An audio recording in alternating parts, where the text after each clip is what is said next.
2025 எப்படி இன்ஃப்ளேஷன் இருக்கும் அப்படிங்கிறத பேசுறதுக்கு முன்னாடி ஃபஸ்ட்டு நான் வந்து இன்ஃப்ளேஷன் அப்படின்னா நான் என்னென்ன முதல்ல ஃபார் அ காமன் ஆடியன்ஸ் சொல்கிறேன்.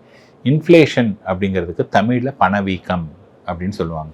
ஓகேங்களா? அதாவது இன்றைக்கி வாங்கக்கூடிய ஒரு பொருள் அடுத்த வருஷமோ அதுக்கு அடுத்த வருஷமோ அதோடைய விலை வந்து அதிகமாகும்.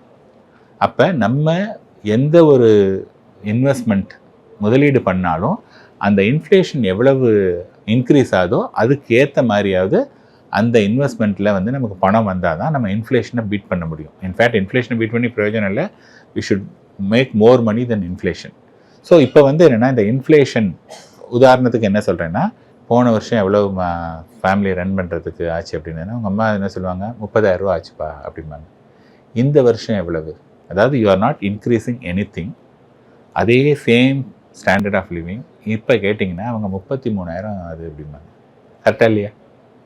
ஓகேங்களா?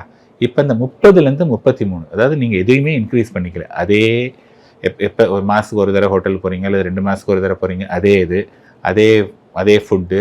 MCR Pure Cotton Club, formals and casual shirts.